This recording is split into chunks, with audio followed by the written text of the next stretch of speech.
Maravilloso es Cristo para nosotros, ¿verdad? Maranata. Maranata. Me gusta esa energía de ustedes porque me quita los nervios. Aleluya, gloria a Dios. Es un privilegio para mí estar delante de ustedes. Es un privilegio para mí que Dios me escoja para predicar palabra de Dios para el pueblo de Dios. ¿Les parece si oramos nuevamente?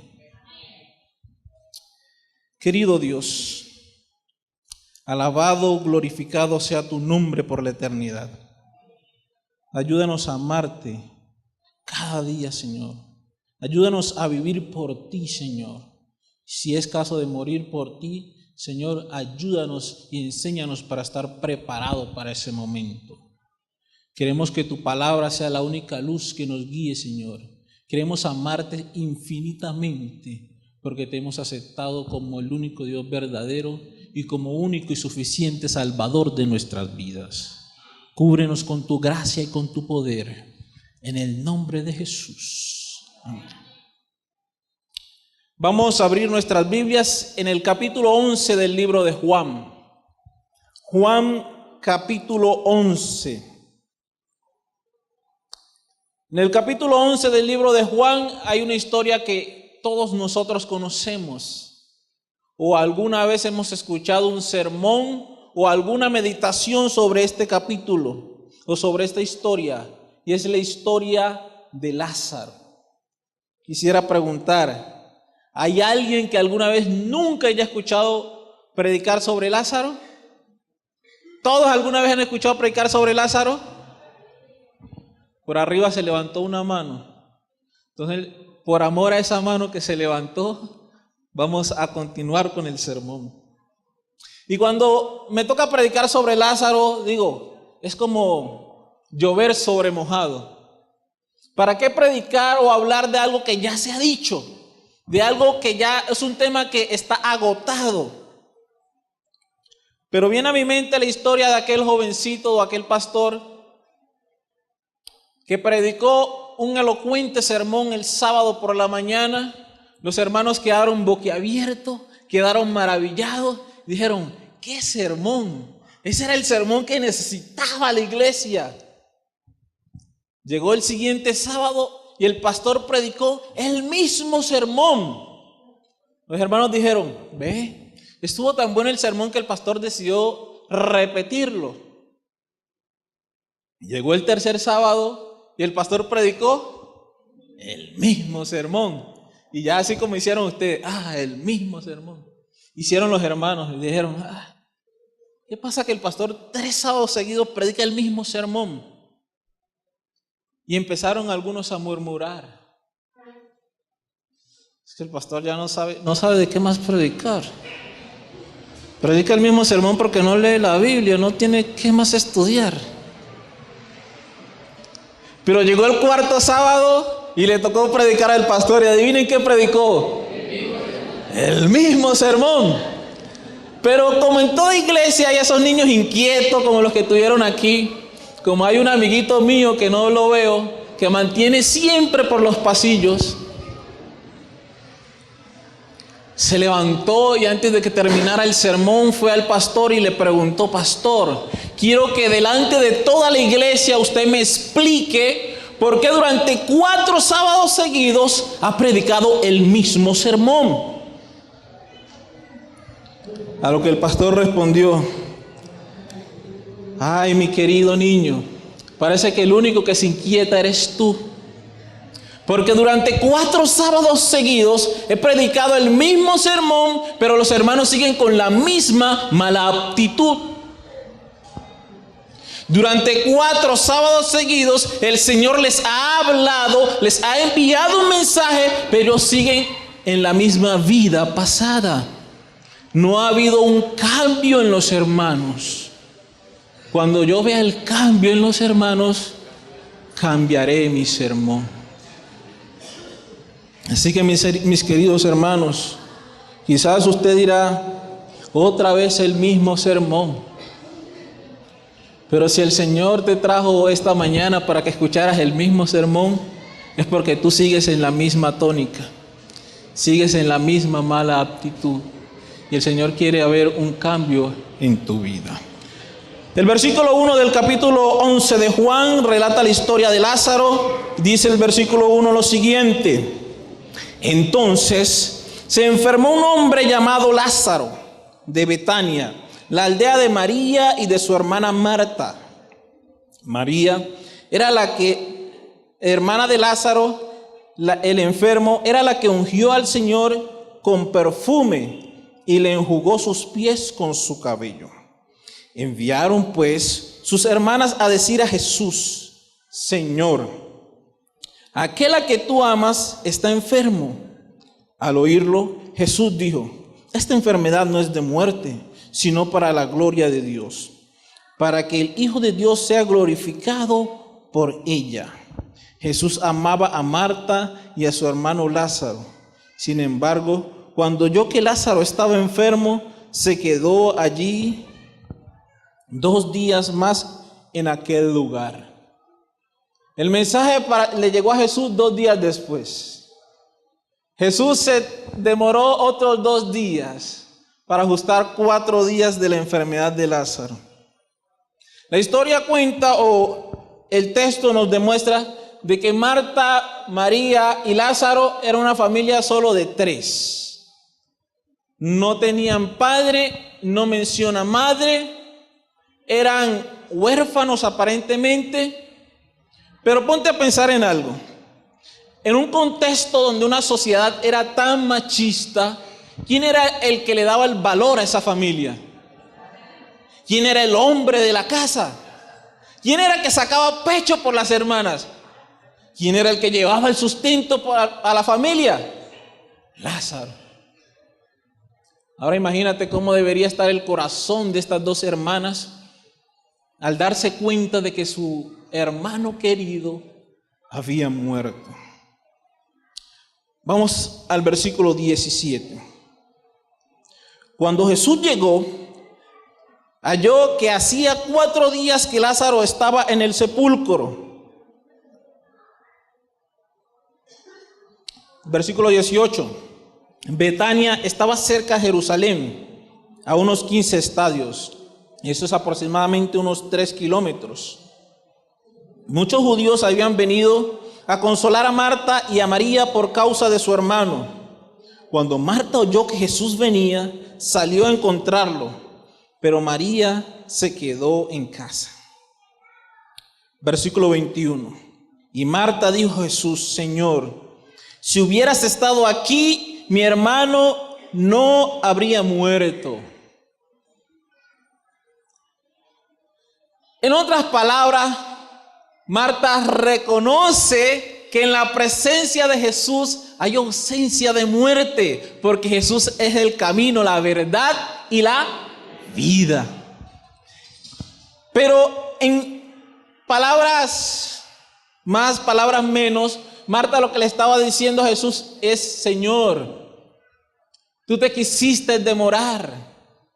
Señor, por tu culpa mi hermano murió. Porque nosotros sabemos que tú amabas a Lázaro.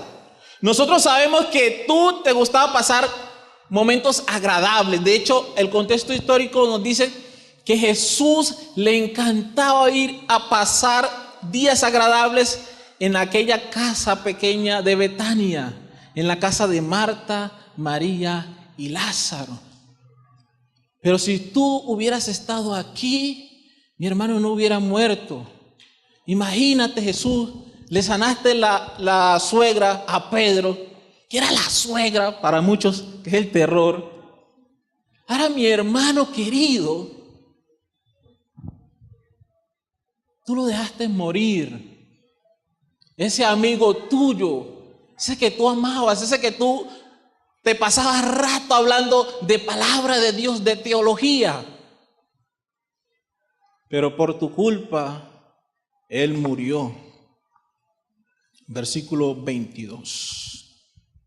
Pero también sé que aún ahora Dios te dará todo lo que le pidas. Nótese algo que ella le dice en el versículo 22. Pero también sé que aún cuando, ahora, Dios te dará todo lo que le pidas.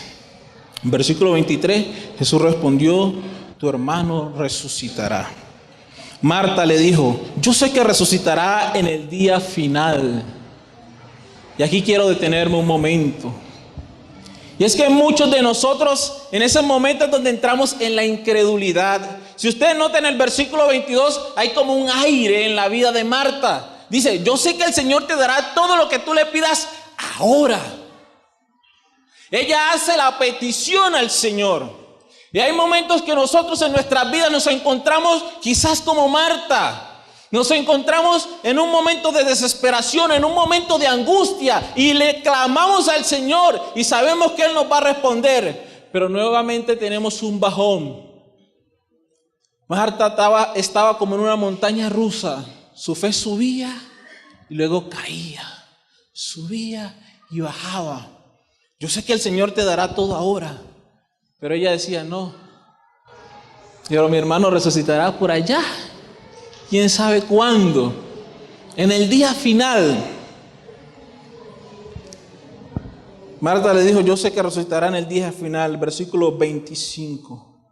Jesús respondió: yo soy la resurrección y la vida. El que cree en mí, aunque esté muerto, vivirá. Mi querido hermano, no sé cuál sea tu petición al Señor. No sé qué sea lo que te esté pasando en tu vida. No sé cuál sea la circunstancia que te están agobiando. No sé cuál sea el pedido que tú le has hecho al Señor. Pero si tienes la fe cual Marta, nunca vas a alcanzar esa victoria. Debes mantenerte y estar seguro de que el Señor te dará el pedido ahora, no después ni mañana. El cielo está expectante. Las ventanas de los cielos están repletas de bendiciones, esperando que tú estés preparado para recibirla. Muchas veces no recibimos esas bendiciones porque no estamos preparados, porque no tenemos la suficiente fe, porque no hemos confiado verdaderamente en el Rey de Reyes y Señor de Señores, que quiere darte poder. Si hay una iglesia que se debería manifestar el poder de Dios en estos días, es la iglesia adventista. Si hay una iglesia donde deberían haber milagros cada día, es esta iglesia, este pueblo de Dios. Pero andamos cual Marta. A veces creemos y a veces dudamos. Nuestra fe debe ser constante y permanente en el Señor. Y veremos cómo el Señor derrama esas bendiciones sobre nosotros. El Señor me hizo mucho tiempo el llamado a estudiar teología. Yo no sé por qué ni para qué. Cuando pienso en eso, mi corazón se constriñe, porque yo no me siento apto para ser un pastor. Pero el Señor me llamó, y me llamó mucho tiempo, y yo renuente. Cuando decidí aceptar el llamado del Señor, me vine hacia Medellín en moto, junto con un compañero.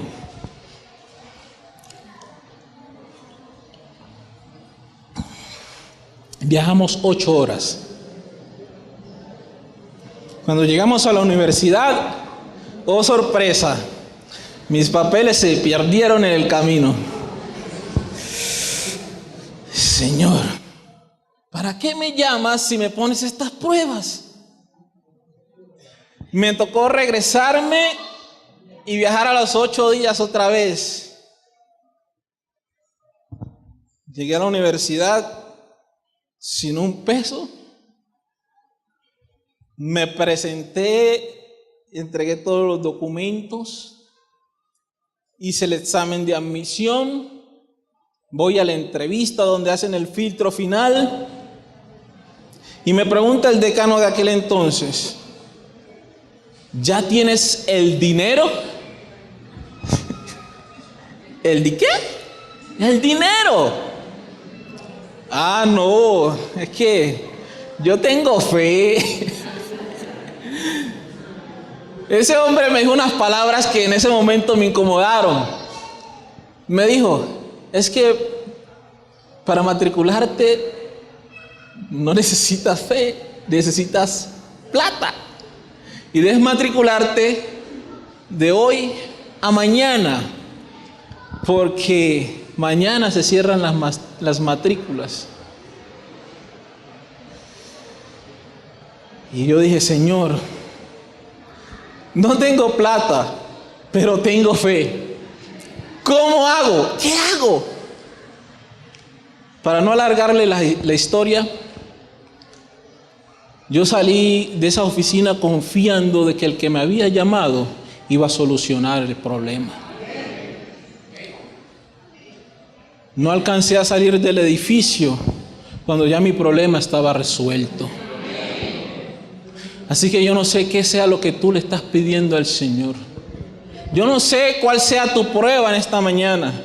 No sé cuál sea lo que le estás pidiendo al Señor que aparentemente es imposible. No sé cómo esté tu fe en esta mañana. Pero déjame decirte, aquel que te llamó, aquel que te hizo venir hoy a este templo, te hizo para que vinieras porque tiene un gran tesoro para ti. No tengas pensamientos pequeños, porque tu Dios no es pequeño. Piensa en grande, que ese que te llamó es grande y es todopoderoso. No sé qué es lo que tú le llevas pidiendo al Señor durante mucho tiempo, pero si se lo pides con fe y sin dudar, el Señor te lo dará. Espera en el Señor y el Señor obrará. Versículo 38. Y Jesús, vamos primero al versículo 32, que tengo algo para mirar allí. En el versículo 32 dice, pero María llegó donde estaba Jesús y al verlo se postró a sus pies y le dijo, Señor, si hubieras estado aquí, mi hermano no hubiera ¿qué? Suena familiar ese versículo 32 con el versículo 21, ¿verdad? Pero nótese algo bastante interesante, la aptitud. ¿Cómo se acercó María a Jesús y cómo se acercó Marta? Si tú notas, Marta se acercó con un tono de reproche. Marta se acercó con un tono de decir, Señor, es tu culpa. Pero si tú notas el versículo 32, María llega humillándose. María llega y se postra delante del Rey de Reyes y Señor de Señores. Dice, Señor, yo confío en ti. Yo sé que si hubieras estado aquí, la historia fuera diferente. Y yo sé que muchos hogares estarán diciendo eso. Si Jesús hubiera estado en mi hogar, la historia sería ¿cómo? Diferente. Pero la invitación es que tomes la actitud de María y llegues al Señor y te postres. Le hagas tu pedido y espera en Él. La diferencia de María y de Marta fue que Marta empezó un diálogo y empezó a ponerle trabas al Señor. María llegó, hizo su pedido y se postró. Símbolo de reverencia y dejando todo en las manos del Señor. Pide lo que tú necesitas al Señor y espera en Él. No te pongas a reprocharle al Señor porque Él sabe cómo hace sus cosas. Ahora sí, versículo 38. Y Jesús, muy conmovido otra vez, fue al sepulcro. Era una cueva con una piedra donde. Nótese algo de ese versículo 38. De pronto nos va a servir más adelante. Versículo 39. Dijo Jesús, quitad la piedra. Marta, la hermana del que había muerto, le dijo, Señor, hiede ya, que es de 4 días. ¿Cómo se te ocurre, Señor? ¿Qué te pasa a ti, Señor Jesús?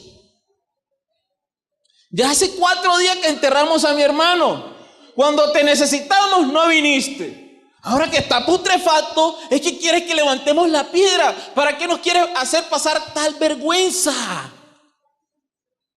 Ya mi hermano está podrido. Ya no hay nada que hacer con él. Hiede ya. Entre otras palabras, es un caso imposible.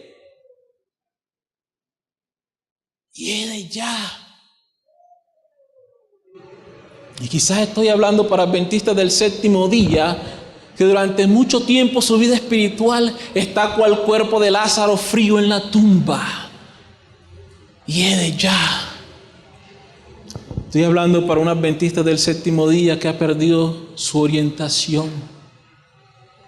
Quizás estoy hablando para un adventista del séptimo día que hace mucho tiempo dejó de estudiar su Biblia. Estoy hablando para un adventista del séptimo día que hace mucho tiempo dejó de orar de rodillas ante el cielo. Estoy hablando para un adventista del séptimo día que su vida espiritual está fría y vacía. Quizás estoy hablando para un adventista del séptimo día que sabe que eso que está haciendo le va a llevar al infierno, pero sigue insistiendo y piensa que está confiado. Quizás estoy hablando para una persona que nos visita y no ha querido entregar su vida al Señor Jesús y sabe que su vida espiritual está cual cuerpo de Lázaro en la tumba fría y hiede ya. Estoy hablando por alguna persona que no ha querido entregar su vida al Señor Jesús y sigue entregada al vicio del alcohol, el cigarrillo, la marihuana. Estoy hablando para una persona que durante mucho tiempo el Señor Jesús le viene hablando de que entregue su vida a Él y no ha querido, y su vida espiritual hiede ya. No sé cuál sea tu condición. No sé cómo esté tu vida espiritual. Lo único que sé es que el Señor Jesús quiere levantarte de donde estés y restaurarte y ponerte en gloria. Hiede ya, dijo Marta. Es de 4 días. Ya lo que tú piensas hacer es imposible. ¿Imposible? ¿Qué hay imposible para Dios? ¿Qué hay imposible para mi Dios? Nada. ¿Saben? Ustedes preguntarán por qué me sonrío. ¿Por qué mi sonrisa sarcástica? Porque cuando yo me acuerdo de casos imposibles, me acuerdo de un caso imposible particular. Y ese caso imposible era yo. ¿Saben? Mi adolescencia fue bastante difícil.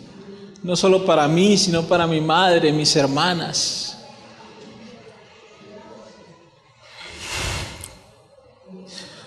Cuando yo llegué a la edad de 13, 14 años, era un jovencito rebelde, terco, testarudo. Andaba en malas compañías. Aunque no consumía marihuana, andaba con los que consumían.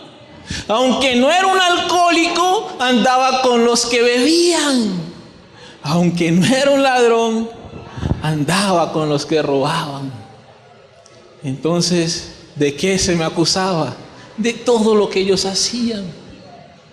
Pero además de eso, mi carácter era fuerte. Bueno, más de lo que es. Mucho más fuerte.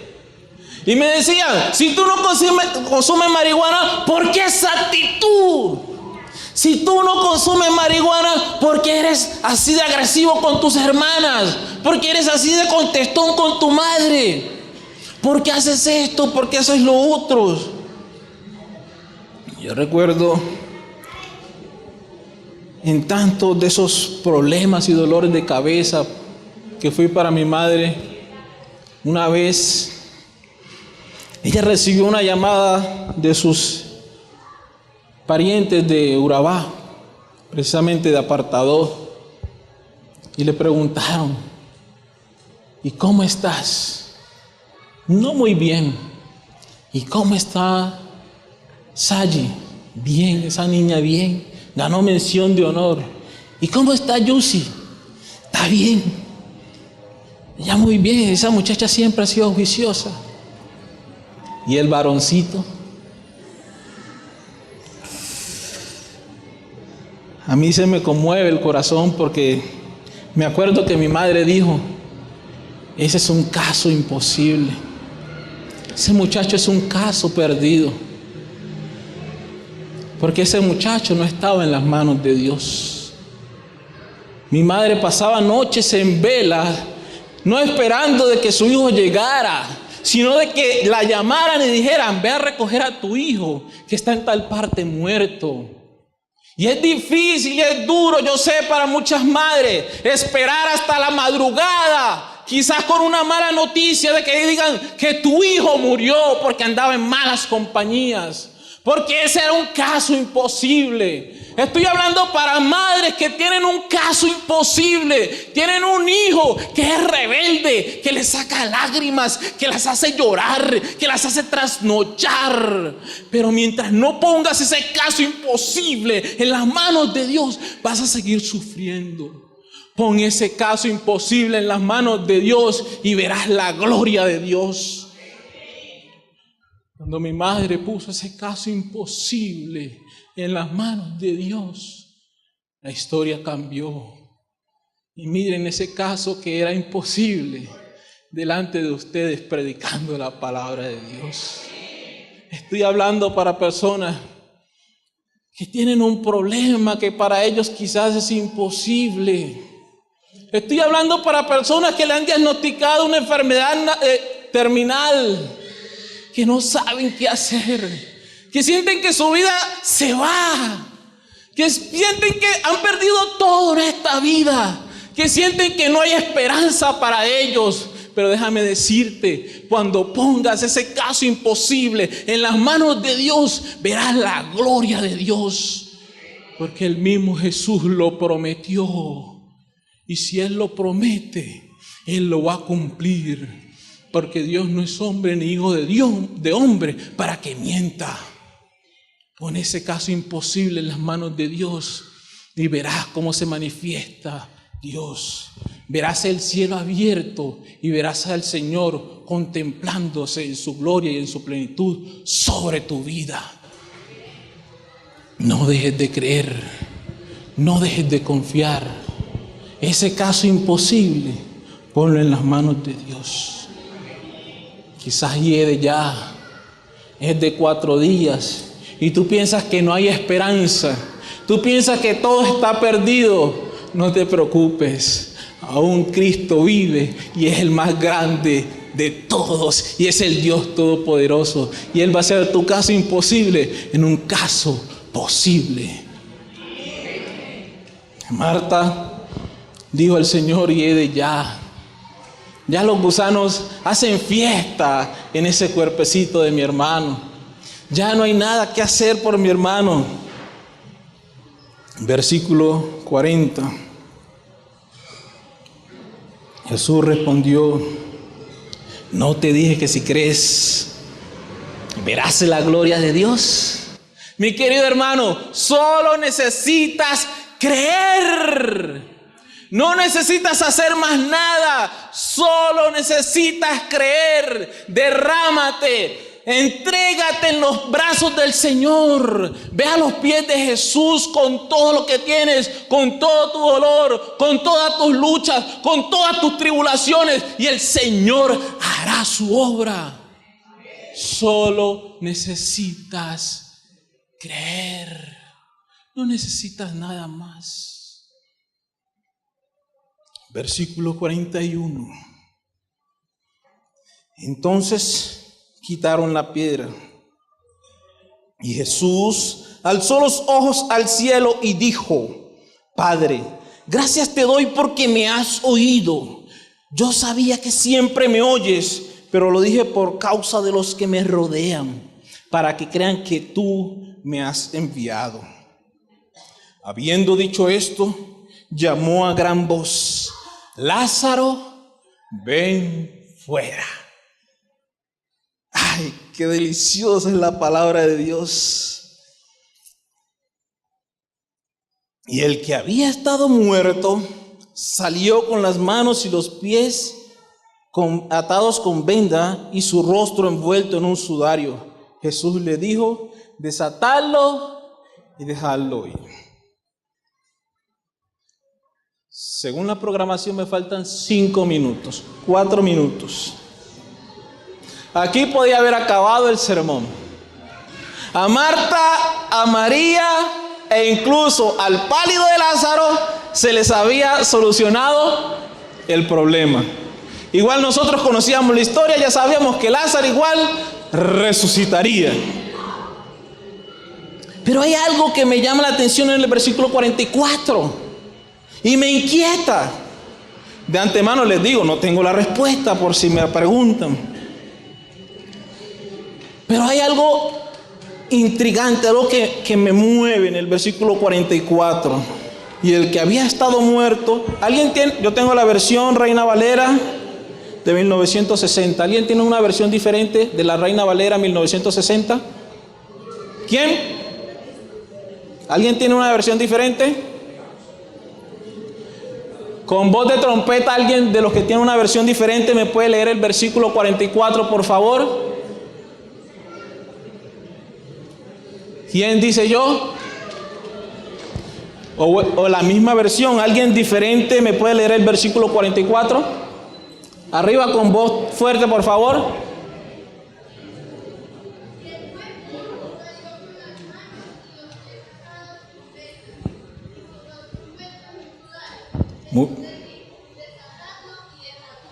Muchas gracias. ¿Alguien tiene otra versión de la Biblia? Diferente a la Reina Valera 1960. ¿Alguien tiene la versión 2000 de la Reina Valera? Por favor, me la puede leer, gracias.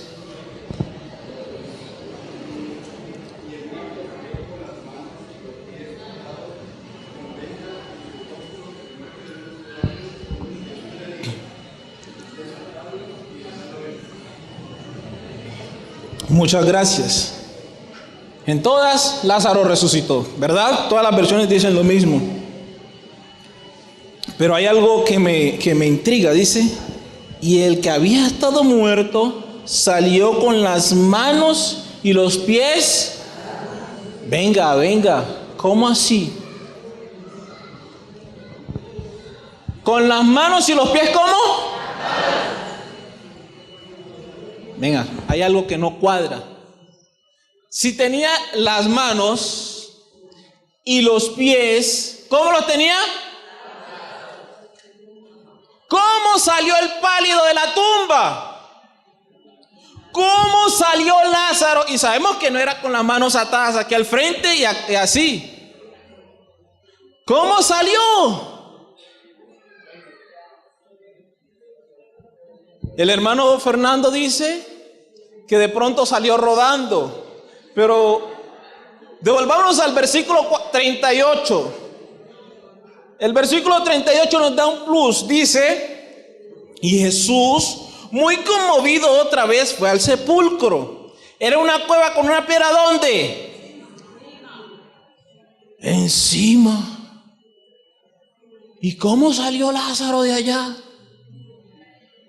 ¿Cómo salió ese hombre de una cueva? Normalmente la Biblia nos dice, o cuando leemos un libro judío que se llama la Mishnah, nos dice que las cuevas, los sepulcros, normalmente eran unas cuevas naturales que se adaptaban y era hacia el fondo y allí se metía al occiso y se cubría con una piedra redonda y se le ponía otras piedras de cuña a los lados para que esta no fuese movida.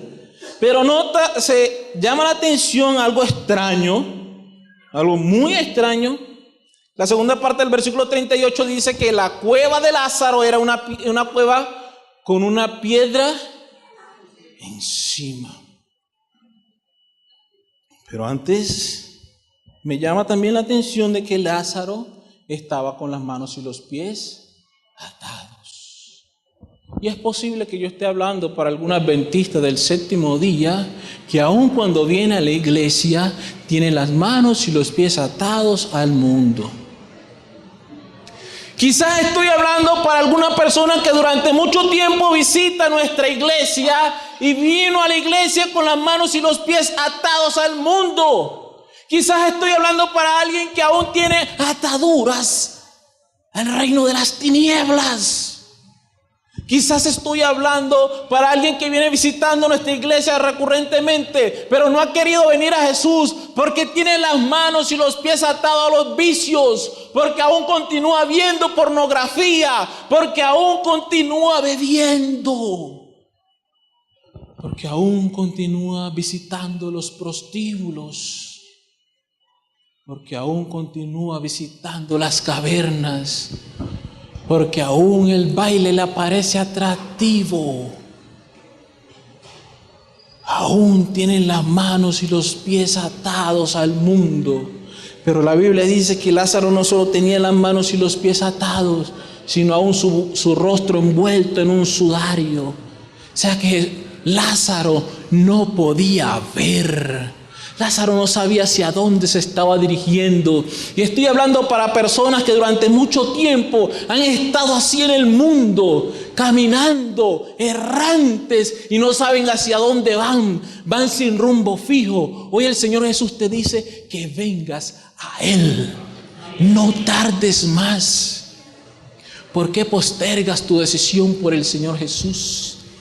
¿Por qué sigues atado a cosas efímeras? ¿Por qué sigues atado a cosas pasajeras? ¿Por qué sigues atado a lo que te lleva a la perdición? ¿Por qué sigues atado a lo que te llevará a la muerte eterna? Ven a Jesús, que es la vida. No sigas en esa vida de sepulcro. No sigas en esa vida putrefacta. No sigas en esa vida, y tú lo sabes, y el Señor te lo ha dicho, que debes entregar su vida a Él. No te conviertas en un caso imposible. Ven al Señor Jesús como estés. Él dará la orden de que tus manos y tus pies sean desatados para que puedas predicar la palabra de Dios con poder. Más adelante la Biblia dice que los judíos trataban de matar a Lázaro después que resucitó, porque no hacía más sino predicar del poder de Jesús, de predicar de ese poder que lo levantó del sepulcro. ¿Tú te piensas quedar en ese sepulcro? ¿Tú te piensas quedar en esa vida putrefacta? ¿Tú te piensas quedar allí perdido con todo lo que ha hecho el Señor para que tú te salves? Con todo lo que ha hecho el Señor para que tú tengas vida y la tengas en abundancia. ¿Te piensas quedar allí? No, querido. Ven a Jesús, que Él te quiere dar vida. Y si Él te la va a dar, te la dará en abundancia. Yo no sé cómo salió Lázaro de la tumba. No tengo explicación. Solo sé que cuando vaya al reino de los cielos se lo voy a preguntar al Señor Jesús. Tengo una cita con cada uno de ustedes para que le preguntemos a Jesús juntos. Pero hay algo que sí sé, y es que Lázaro salió de esa tumba porque él conocía la voz de su maestro. Lázaro conocía al dueño de su vida. Lázaro sabía quién gobernaba en su corazón y en el tuyo. ¿Quién gobierna? ¿Quién manda en tu corazón? ¿Quién es el rey de tu vida? ¿Quién manda en ese pedacito de carne? ¿Quién domina tu vida? ¿Quién guía tu vida? Yo no sé cuántos de nosotros podamos descender al sepulcro hoy, mañana, o no se sabe cuándo.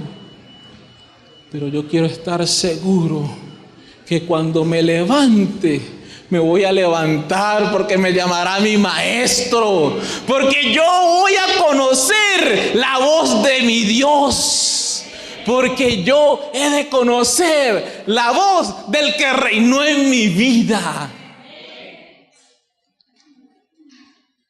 ¿Y tú? ¿Conoces a tu maestro? ¿Sabes quién es que gobierna en tu vida? ¿Sabes quién es el que manda en tu corazón? Te estás autoengañando. No, es que yo sí voy a la iglesia, pero todavía no quiero entregar mi corazón al Señor Jesús. No te engañes,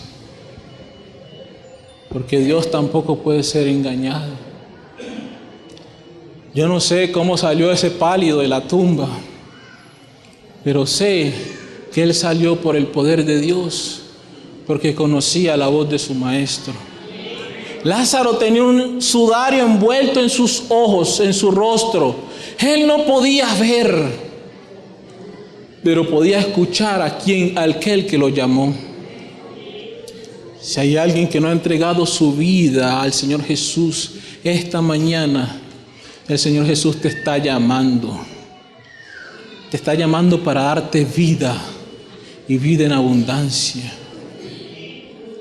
Quiero terminar haciendo 2 llamados.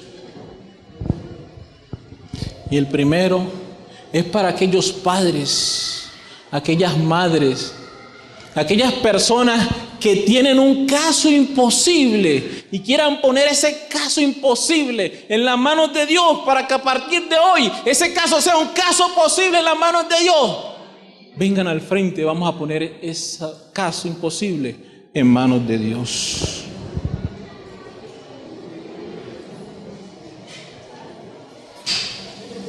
El segundo llamado es para aquellas personas que reconocen que su vida espiritual está cual Lázaro en la tumba, que reconocen que el Señor no ha gobernado su vida y quieren poner al Señor Jesús como su único y suficiente Salvador. También quiero que esas personas pasen al frente, vamos a orar para que puedan entregar su vida al Señor Jesús. Déjenme decirles algo. Esos casos imposibles que ustedes están trayendo, acérquense, hermanos, para que los que vienen puedan llegar acá.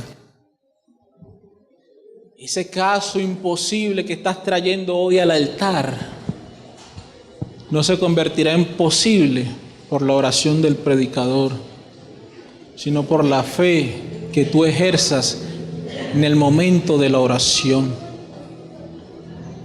Solo necesitas creer. Y si tú crees, verás la gloria de Dios. La gloria de Dios se manifestará cuando tú ejerzas esa fe que el Señor quiere que tú ejercites. Quiero preguntar a las personas que están aquí al frente, si hay alguien de los que están aquí que no ha entregado su vida al Señor Jesús, quiera decir: Señor Jesús, estoy cansado. Ya no quiero seguir cual Lázaro en la tumba fría. Reconozco que mi vida no ha estado de acuerdo a tu voluntad y a tus mandamientos y tus preceptos. Y quiero aceptarte como mi único y suficiente Salvador a través del bautismo. Levante su mano, que voy a hacer una oración especial. Levántela bien alto, que el Señor Jesús te convertirá en un victorioso. Vamos a orar. Santo, santo, santo eres tú, oh Dios. Alabamos, glorificamos y enaltecemos tu nombre, Señor. Gracias, Padre Celestial, por responder nuestras oraciones. Gracias, Padre Celestial, porque hoy venimos a ti con esos casos que eran imposibles y los declaramos en tu nombre que serán casos posibles en el nombre de Jesús. Padre Celestial, hay aquí madres, hay aquí jóvenes y adolescentes que tienen un caso imposible y que aún ellos son un caso imposible. Señor, te suplicamos que a partir de este instante ya no sean casos imposibles, porque ya están en tus manos. Abandonamos esos casos imposibles en tus manos. para que tú los conviertas en casos posibles, Señor. Te suplicamos por tu infinita misericordia. Madre, Señor, durante muchos años derramando lágrimas de dolor, pasando noches en velas de sufrimiento. Jóvenes yendo a otras cosas efímeras, Señor. Muchas personas aquí adultas que durante toda su vida han correteado el éxito terrenal, Señor. Que hemos corrido detrás de burbujitas lindas, pero por dentro vacías, y al tocarlas se explotan y desaparecen. Queremos fijar nuestros ojos hoy en ti, Señor Jesús. Queremos abandonarnos en ti. Queremos que tú te manifiestes con poder y que tú nos concedas el deseo de nuestros corazones, Señor. Que esos casos que eran imposibles, tú empieces a trabajar en ellos, Señor. Queremos que tú nos consueles, Padre Celestial, porque estamos cansados de luchar en esta vida, Señor. Esta vida nos ha golpeado, nos ha maltratado, nos ha tumbado, Señor. Venimos muchos derribados y caídos delante de tu presencia. Pero venimos para que tú nos restaures y nos levantes, Señor. Venimos porque muchos de nosotros tenemos nuestra vida espiritual cual Lázaro en la tumba. Señor, hiede ya nuestra vida espiritual. Hemos fracasado como cristianos, nos hemos arrastrado cual gusano. Pero venimos a ti, Padre Celestial, porque eres el único que nos puede restaurar. Solo en ti podemos encontrar consolación, Señor. Solo tú nos puedes levantar. Levántanos, Señor. Levántanos con tu poder. Que se manifieste ese mismo poder que levantó a Lázaro. Señor, venimos a ti con manos y pies atados y aún con venda que no podemos ver, Señor. Solo queremos, cuando abramos nuestros ojos, ver tu rostro. Ser lo primero que podamos ver, Señor. Poderte ver cara a cara y poder decir: este es nuestro Dios al que hemos esperado y el quien nos ha salvado. Gracias, Padre Celestial, por tu poder. Gracias por tu amor. Gracias por la salvación que nos otorgas en Jesús. Desciende en este mismo instante en la persona del Espíritu Santo. Danos un abrazo de amor, de paz, de tranquilidad y reconciliación. Ponemos cada uno de estos casos en ti, Señor, porque en el nombre de Jesús te lo pedimos. Amén. Amén.